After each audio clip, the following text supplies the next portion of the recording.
अवैध रेत खनन के मुद्दे पर जिला अधिकारी, पुलिस अधीक्षक व खनिज अधिकारी को कानूनी नोटिस जारी। नर्मदा घाटी विकास प्राधिकरण के कार्यपालन यंत्री के नाम दर्ज जमीन में खनन पर नोटिस दिया गया। नर्मदा बचाओ आंदोलन ने तत्काल अवैध कार्य रोकने की मांग, नहीं हुआ तो करेंगे आगे कार्रवाई। नर्मदा घाटी के बड़वानी जिले के गांव-गांव के किसान प्रतिनिधियों ने जिला अधिकारी कार्यालय पर जाकर अवैध रेत खनन तत्काल रोकने की मांग को लेकर कानूनी नोटिस एडवोकेट अभिमन्यु श्रेष्ठ सुप्रीम कोर्ट के अधिवक्ता के द्वारा प्रस्तुत किया। यह बड़वानी, धार, खरगोन, अलीराजपुर इन चारों जिलों के लिए होने वाली कार्रवाई है। बड़वानी जिला के जिला अधिकारी, पुलिस अधीक्षक, जिला खनिज अधिकारी तथा कार्यपालन यंत्री नर्मदा घाटी विकास प्राधिकरण को नोटिस तामील किया गया।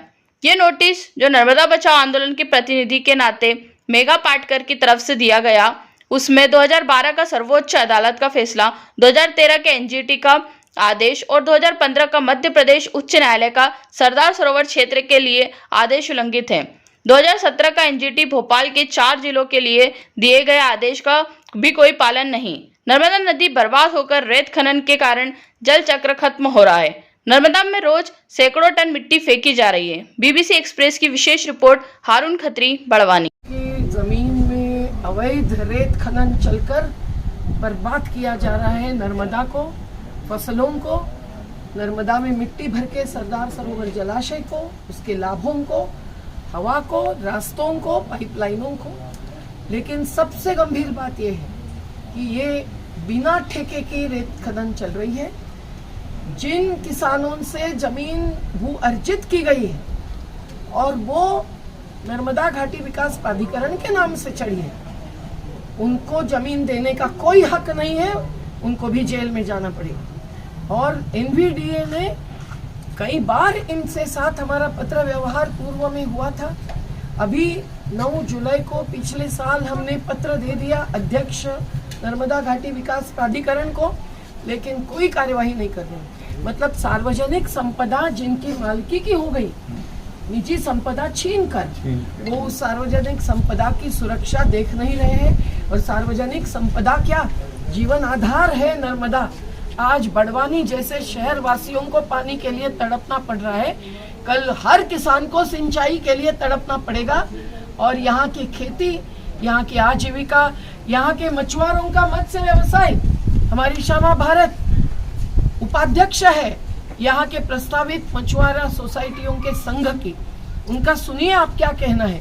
लेकिन ये सभी बातें हम लोगों ने उनको बताने के बावजूद कि 2012 के सुप्रीम कोर्ट के फैसले का उल्लंघन है, 2013 के एनजीटी दिल्ली के कई सारे आदेश मुख्य सचिवों को गए उसका उल्लंघन है, 6/5/2015 का नर्मदा बचाओ आंदोलन की केस में आया हुआ स्पष्ट आदेश कि सरदार सरोवर के लिए अर्जित भूमि में रेत खनन कोई भी दूसरा काम नहीं हो सकता है, न होटल बन सकता है, न जेटी बन सकती है, लेकिन उसका भी उल्लंघन है। और 30 मई 2017 के एनजीटी भोपाल के ऑर्डर का भी उल्लंघन है, जब सभी कलेक्टर्स और एसपीज को 4 जिलों के खरगोन, अलीराजपुर, बड़वानी और धार बुलाया गया था। उन्होंने आश्वासन दिया था, उनको माइनिंग डिपार्टमेंट के स्टाफ को बढ़ाने का कहा था, हर रास्ते पर चेक पोस्ट लगाने का कहा था, सब कुछ मंजूर किया था, लेकिन उसमें से कोई काम नहीं हुआ है। और कल रात को कुछ थोड़े से पकड़े हैं, क्योंकि कल हमने लीगल नोटिस दी जिलाधिकारी बड़वानी को।